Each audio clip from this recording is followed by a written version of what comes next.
Good morning, everybody. Welcome to the Christabelle Spiritualist Church here in beautiful Cherry Valley, Illinois.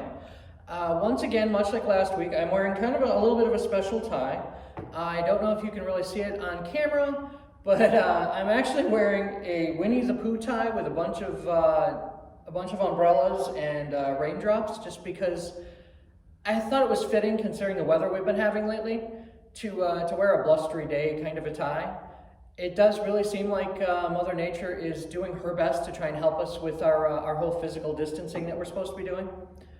But anyway, I'm here this morning to talk to you about Memorial Day and to give our special Christabelle Memorial Day sermon.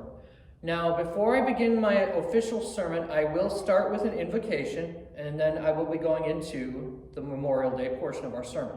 So buckle up, everybody. Here we go. Infinite life, God of yesterday, today, and tomorrow, abide with us this day of patriotic celebration. May we feel and acknowledge the presence of Spirit. Somewhere, our soldiers are drilling, marching, and fighting to keep those of us at home safe and secure. Let us hold them and their families close to our hearts throughout this service. May they and all who served our country in the past and those who gave their physical lives for our freedom be in our thoughts and prayers always. Amen. As I said a moment ago, today we will be honoring members of the military who have made their transition to spirit. In addition, I would also like to talk about the evolution of Memorial Day into a holiday that also memorializes really anybody in spirit that we feel the loss of. Not only those individuals who served, although that will be my primary focus today. Just out of curiosity, how many of you out there are familiar with the history of Memorial Day, otherwise known as Decoration Day? Can I get a show of hands out there? Huh. Hey, a couple of you know it, and a few of you actually know it as Decoration Day. All right. So, unofficially, during the American Civil War, there were various women's auxiliaries on both the north and the south side of the lines that began a tradition of decorating the graves of their fallen soldiers with flowers as a way to kind of memorialize them. After the end of the Civil War, on May 5th, 1868, to be exact, General John Logan, who happened to be the commanding officer of the Grand Army of the Potomac, he issued a general order for the observance of those who sacrificed their lives during the war. Flowers were placed upon the graves of both Union and Confederate soldiers at Arlington Cemetery. In 1882, this particular day of remembrance was officially called Decoration Day. 85 years later, in 1967, Decoration Day became Memorial Day. And then 4 years after that, Congress acted officially to make Memorial Day the last Monday in May and really provided people with a nice 3-day weekend to begin the summer with. I've noticed that a lot of people actually lament that fact, that this holiday is celebrated as an unofficial start to the summer season and really an excuse for people to kind of get together with their loved ones and grill out, play lawn games, just kind of generally tend to spend time with family. Whatever your definition of family happens to be. And I know that bothers a lot of people, but even though Memorial Day, or Decoration Day as it was originally meant to be called, is meant to memorialize loved ones who, as President Lincoln said during his Gettysburg Address, gave the last full measure of devotion, I see this holiday as having evolved into being more than just its original intent, more than just a day for somber reflection. I see this day both as a celebration and a memorial, a remembrance of those who have died to keep this country safe and free. Therefore, I do feel as though people who are really honoring their loved ones by enjoying their freedom, they are enjoying the freedoms of those who have come before us that have fought so staunchly and so bravely to provide those freedoms for us. So in my opinion, we are honoring their memory by enjoying those freedoms. At least that's my take on it. So even though in suburban backyards around the country, people are honoring their loved ones who served by celebrating the freedom to grill out, or perhaps raising a glass to dear old dad, the former tank commander. Hi, Dad. There are a lot of people who will also be spending their day at a local cemetery. These people will still carry on the tradition, the original intended tradition for Memorial Day. They sit graveside. They spend the day just sitting with their family in spirit, just sitting next to the grave of those people that they lost. And it really makes me feel good to see people just sitting down, just sitting in a lawn chair next to the graveside, or in some cases actually having a full-on picnic at the graveside of the person they lost. And they might be sitting next to the grave of dear old grandma, who was a World War II Navy nurse. And what they don't recognize is that even though she's sitting there with them, and even though they may not be aware of it, they're still there, because to them it's important to make that connection and to honor that memory. So, as I touched on earlier though, Memorial Day really is intended as a primary day of remembrance of military service personnel. And it really has evolved, over those years. And this is also where the original name for Memorial Day kind of takes on a little greater importance.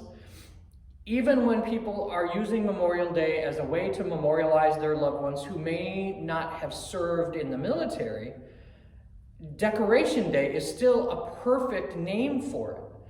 Because I've seen people who will go out and they'll visit their loved ones, as I spoke about a minute ago, but in addition to going out and having a graveside picnic, which some people might find morbid, I think it's pretty cool. A lot of times we will use those places in cemeteries as a way to feel that connection closer to our loved ones, even though honestly, really the only time our loved ones are at those places is when they know we're going to be there. They're not trapped there. But for us, it's a good place to go where we feel closer to our loved ones. So that's why our loved ones will come and hang out with us.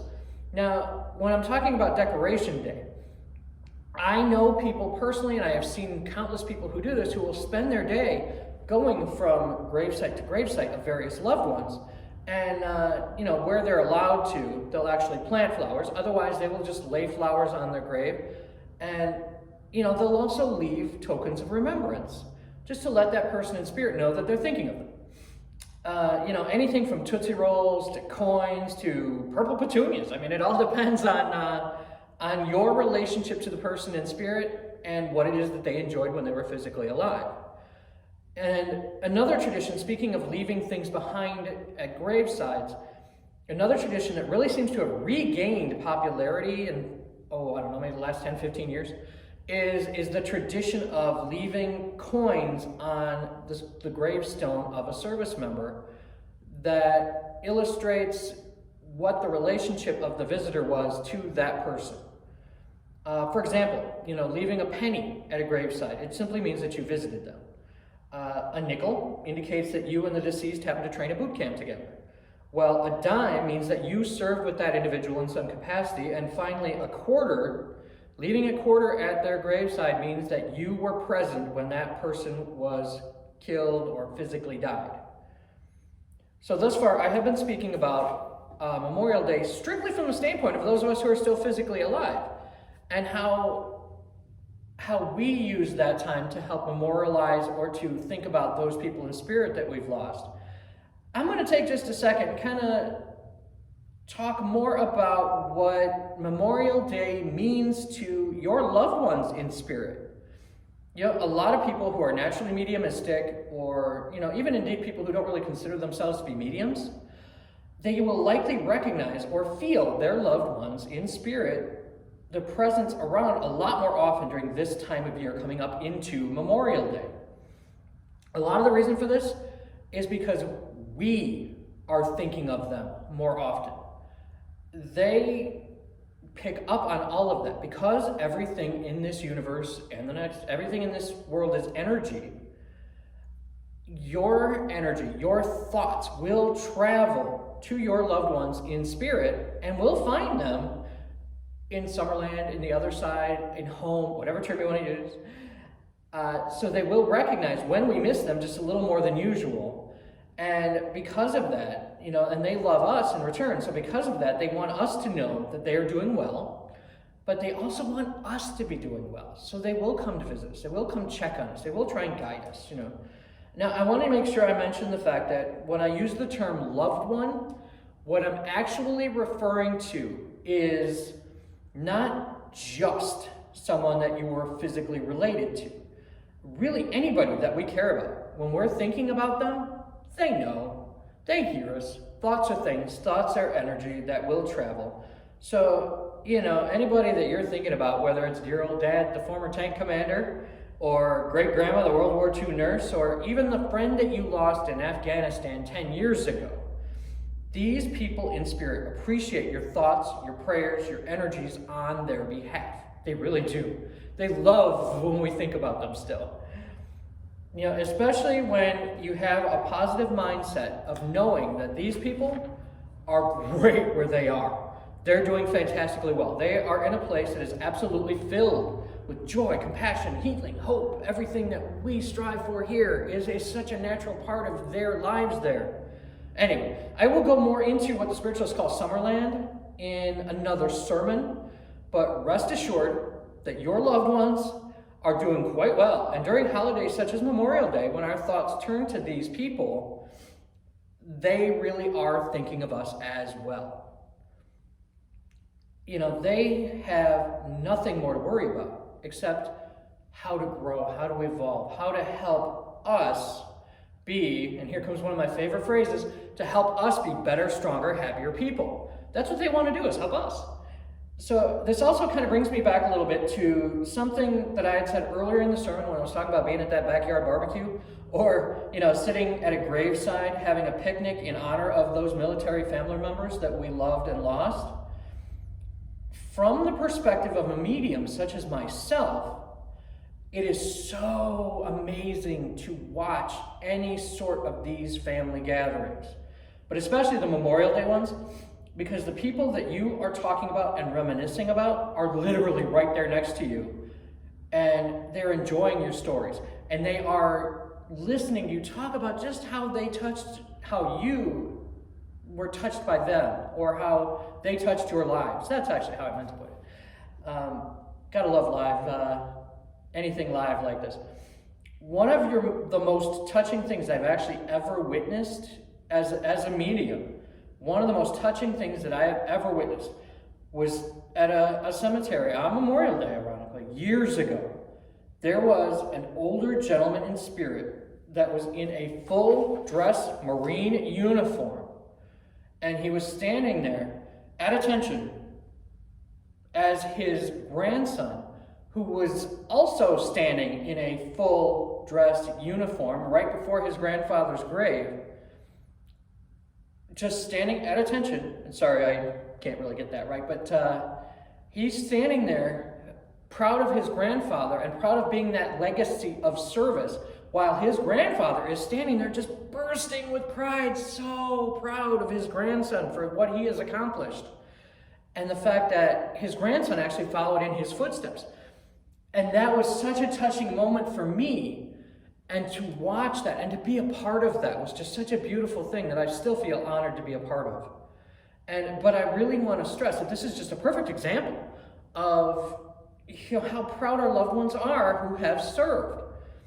So many of these people who have now shuffled off that mortal coil understand that to serve in the military, it really means to be a part of something bigger than themselves. And they find a great deal of pride in that. And I'm sure that quite a few of you can relate to that, where these loved ones have probably talked about that when they were physically alive, that they did feel pride in being part of that. But I also want you to remember that these people really are around you a lot more often than you think, and that they want you to know that they're doing great. And I know I touch on this literally in every sermon, but it is so important to not just take it on faith, but to feel it for yourself, to experience it for yourself, and to know that your loved ones are with you, And even though they would love to be able to interact with you in the same way that they did when they were physically alive, they're on a much different plane of existence where they can still get in touch with us and we can still get in touch with them. It's just a matter of understanding how. So even though they may not be able to interact with you in the same way that they used to, they are still able to connect with you, and you are still able to find ways to connect with them. So if you're interested in how that works, how that whole process works, I highly recommend checking out the Christabelle virtual sermon that was titled, Let's Talk Mediumship.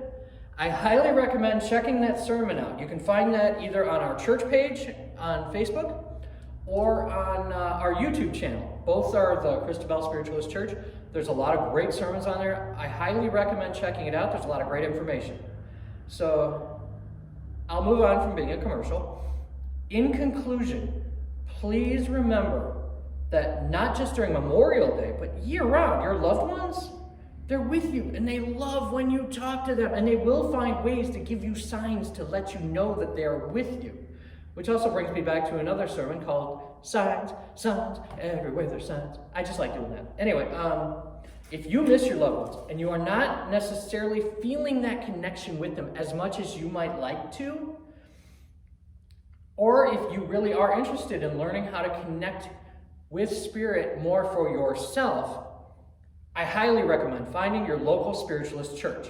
Not only do we have mediums who can help make that connection with your loved ones for you, but we also can teach you how to be the best medium that you can be for yourself.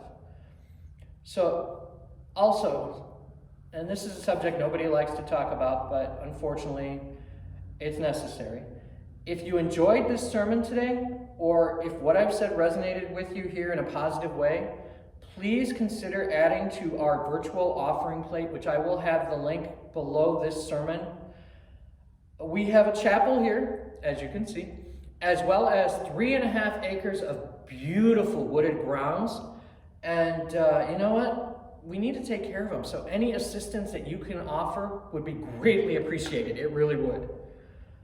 On behalf of the Christabelle Spiritualist Church family, we would like to extend our gratitude to all service members, both current and past, especially to those in spirit. Thank you all very much. You are appreciated.